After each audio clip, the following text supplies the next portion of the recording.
Hi, it's Allison, and I'm here with another episode of Leading Edge Dog Show Academy Questions and Answers. And once again, I want to thank everybody for sending in all of your questions. They came in from all over the world, and we're of course thrilled to death to have them. And again, I'm going to apologize. We didn't do one last week because I was a little bit under the weather. That's a long story, kind of a yoga accident, but you know, things happen. But please, please, please keep sending in your questions and we'll get straight to the answers. Here we go.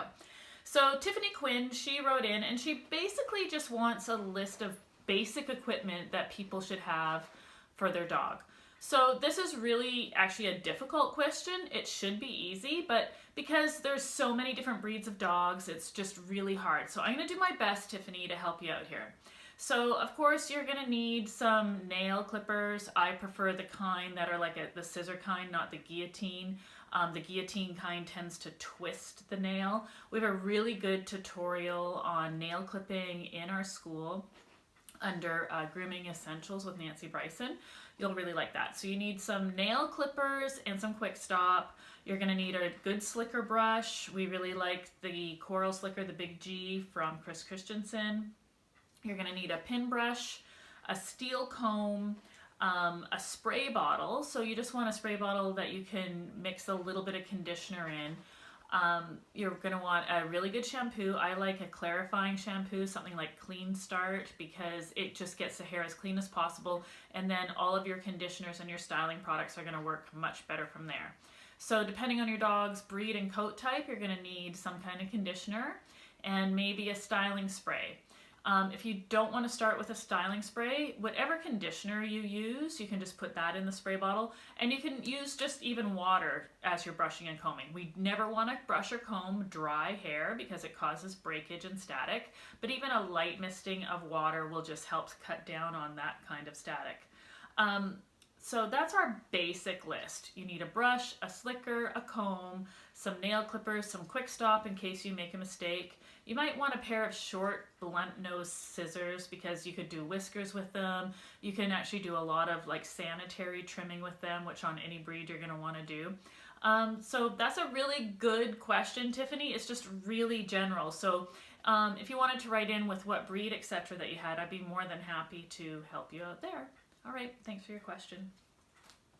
Next, Jenny Design from New Zealand has a Shetland Sheepdog, and I actually helped Jenny out.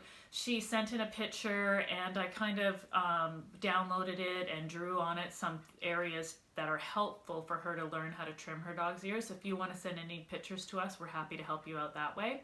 So Jenny's question was that her Sheltie's ears were very, very heavy. They laid too low down on her dog's head, and how best to trim them to make them look better in the show ring. So first of all, Jenny, I don't want you taking off all the hair from around each ear like some people do.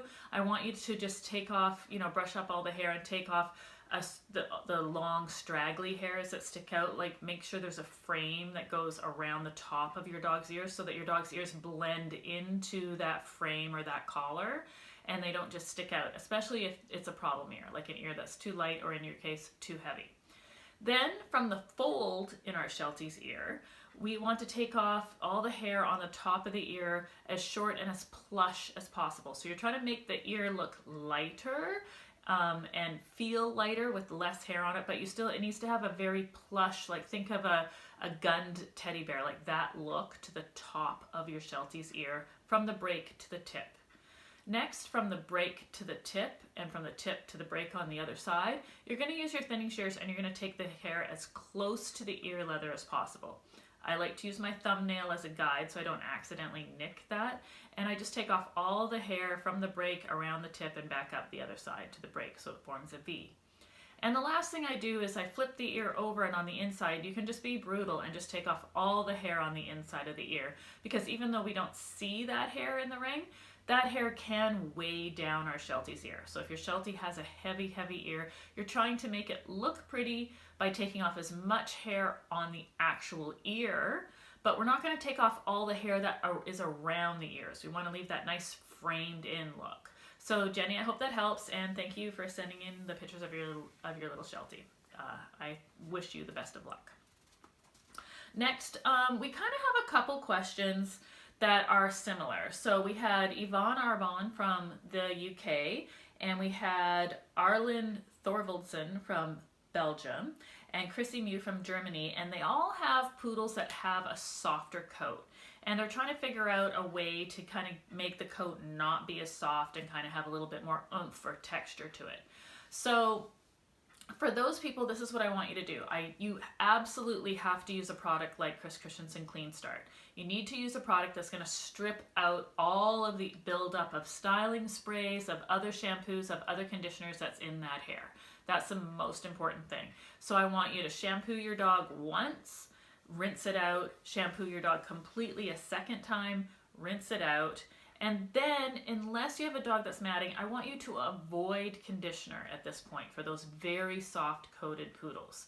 If they're soft but cottony coated, yes, you're going to need a little bit of conditioner. So I would suggest something light, like Chris Christensen Afterbath, diluted according to directions, because you don't want it again too heavy and weighing that coat down. You're going to put the conditioner on, you're going to leave it for 10 minutes. Then you're going to rinse it out. Once the conditioner is rinsed out, you're going to towel your dog dry, and you're going to use the Air Force dryer on it and get it, about 70% dry. When your poodle is about 70% dry, I want you to take some Bottoms Up. So Chris Christensen Bottoms Up, it's a great texturizing spray. I want you to dilute it according to directions, and I want you to lightly mist your poodle all the way around. So your poodle is already 70% dry. You're going to mist it all over again, and just lightly use the Force dryer and get that Bottoms Up right down to the root. You can even mist while you're using the Force dryer to get it exactly where you want it to be.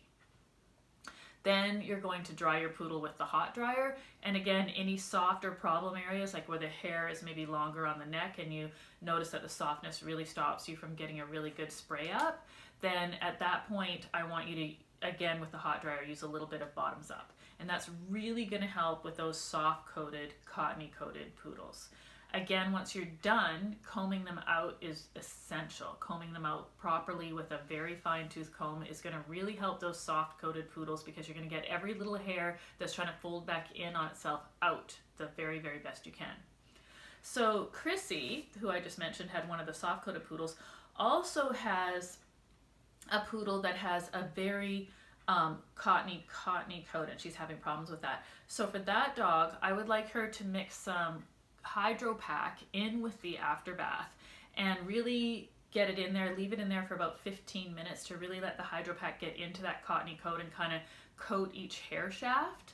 And then once that is done, Chrissy, I want you to then rinse your dog out and continue with the directions that I just gave. So I want you to Force dry at 70%, add some Bottoms Up. But for those cottonier coats, I think a bit of Hydro Pack, because it's a deeper conditioner, can really, really help you out. Ronnie Whitlock had a beagle question, and I did a tutorial on making my beagle's face white, and I said that I have used clown makeup, which I have. I've purchased clown makeup, from a costume store and used that on my beagle's face. And yeah, it does work, but I more did that like in the olden days when we couldn't buy really good products for our dogs. So Chris Christensen makes a Chris stick, and it comes in white. And what I like about it is that the shape of it is it's like on a tongue depressor. I couldn't say that. On a tongue depressor. And it really helps you get into all those little niches in your beagle's face. It goes on really, really smoothly, and it's also made to actually work with white chalk, so it's going to hold that white chalk on your beagle's face a lot better. But Ronnie, yeah, I love that question. I love how you caught me saying that I use clown makeup on my beagle. But yeah, clown makeup would work, if you're in an area where it's hard for you to get certain dog products. Sometimes we have to go ahead and just change up how we do it. My good friend Melissa from Alaska, she asked me to talk in the Q&A about hairspray. She has standard poodles. They were recently at a dog show in Alaska, and it was very, very dry and staticky, and she had a hard time keeping the hair up with the hairspray. So Melissa, yeah, when it's very dry and you're having a hard time, I would prefer that you maybe had 2 or 3 different brands of hairspray or different kinds of hairspray. And sometimes you're going to find the hairspray goes on very, very wet. You could use a dryer on low to help dry that hairspray in. But I find when people say that the hairspray doesn't really hold the hair up in a staticky situation, that they're really just not using enough hairspray, and they're really just not using it at the base enough. So sometimes it can be user error. So make sure that you're really spraying at the base and that you're using enough hairspray and using small enough sections to really get that spray in there and get it up where you need it to be. So thanks, Melissa. I hope that helps you out. Hydrin from Germany, she had a question about poodles. When you do the top knot and ear, like how do you know where to divide the hair and what hair becomes top knot and what hair becomes ear, because you're going to maybe scissor that top knot hair in. So I am always adamant about parting the hair in the same place. If you have my ultimate guide to poodle top knots, you'll notice that every time I part the poodle's hair, I do it in the same place. So I part it at the top of the ear. I always make sure that if I make an error, I'm going to have a little tiny bit of top knot hair in the ear. So in that way, my poodle, if you have a little bit of top knot hair in the ear, most poodles are fine with this. If you have a little bit of ear hair in the top knot, poodles are going to shake their head, scratch their head, do everything to embarrass you in the ring. And on the flip side of that, for your question, Hydrin, is that when you have a little bit of top knot hair in the ear, that's fine. You can scissor that top knot in with no worries. But when you have a little bit of ear hair in the top knot, then it's a problem, because then when you go to fix it the next time and put that hair into the ear, it's going to look awful, right? But this is what I do. I always do my ears first, right? So I am going to part the hair on the ears, make sure that's the ear hair, band them or wrap them, and then do my maintenance top knot. Same with my show top knot. I'm always going to make sure I have the part in the ear. So the part in the ear always stays the same. So even when my dog's in a maintenance top knot, I'm actually training the ear hair on exactly where I want it to be. And I think that that's really helpful because I know it really helps me when I'm making that definition of a line. So that was a really great, kind of intricate question, and I hope that I answered it so that everybody can understand me. So my last question is from Daniel Lambert, and he has a Tibetan Terrier, and he's been going to dog shows, and he's been noticing that everybody is using a flat iron or a straightening iron on their Tibetans, and he wants to know a little bit more about this. So Daniel, I'm just going to give you my thoughts on it. So people are going to straighten their dog's hair or not, and if you choose to do so, some of the things that are going to help you. Use a high-end tool. You want a straightening iron that has a ceramic hot plates, that you only really need to do one pass on the hair so that you're not damaging the hair. You want a light but good heat protection spray. So as you comb each section, you're going to give it a little spray with the heat protectant and then run over it with your straightening iron. Some of the other tips that I would give is, please do not iron your dog for the first time at the dog show, because you don't know how long that's going to take you. You might think it's going to take you 45 minutes, but it takes an hour and 15 minutes, and then you have a dog that's 2/3 of the way ironed, and you can't get it in the ring that way. Also, different parts of your dog's coat, like sometimes the butt hair, you need to do a lot more layers or a lot smaller sections because it's just cottonier, where the hair like on the sides of the neck or right at the shoulder is a lot smoother, so you can do bigger sections there and the hair is going to look the same, and you need to be able to play around with it. So, basically those are my tips. If you're going to straighten it, you're going to take little sections into your straightening iron. You're going to have a high quality straightening iron and a good heat protectant spray that's not going to build up on your dog and just cause other problems. But the most important thing for me is that the first time that you iron your dog, you do it at home and not at the dog show, because if you do it at the dog show, you're just asking for trouble. But basically, I tell people that they need to practice more at home, right? Like even poodles, if you're going to spray them up, your English setter, if you're going to bath it and dry it and you want it to look perfect in the ring, practice at home. Know where you need cholesterol or a little bit of chalk or a little bit more conditioner or to pull off a few extra hairs. Practice actually does make perfect. So really, that's my biggest tip that I can give you this week. Practice makes perfect. So that's it for this episode of Leading Edge Dog Show Academy Questions and Answers. Please send in your questions any way you want. So you can send them on Messenger, email, you can put them on the Facebook page, you can hand them to me like a secret note if you see me at a dog show. But any way you want to get them to me, I'm more than happy to answer them for you. and I wanted to talk to you a little bit about our whole school subscription. So we've had a lot of great interest in this, and we have a lot of students that have already signed in.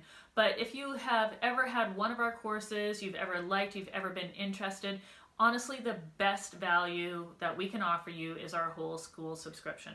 For one low price, you get absolutely every single course that's in our school. You get the courses for lifetime. You can watch them over and over again for as long as you have the subscription, and any new courses that we make. So this month we're adding courses on setters and springers done by Will Alexander, right? Those are just going to be added in automatically to your subscription. If you're already a student of our school and you decide to switch to the subscription, if at any time you canceled your subscription, you would still keep the original courses that you purchased without the subscription. So it's easy. There is no way you can lose out. So think of it like Netflix, right? You pay one low monthly fee, you get everything Netflix has. Every time Netflix adds stuff, you get the new stuff automatically. But unlike Netflix, we have no plans on taking down any of our courses, so you're going to have them for life. So I really urge you to check out the whole school subscription. We are proud to be the only one that offers it, and we would just love to have you with us. All right, so send in your Q&A, and it was great to spend some time with you. Hi guys, I hope you enjoyed today's video. Please give us a like, and if you haven't already done so, you can subscribe to our channel below. Also, check out leadingedgedogshow.academy.com for our premium content. We had a lot of fun bringing you all this information. See you soon. Bye.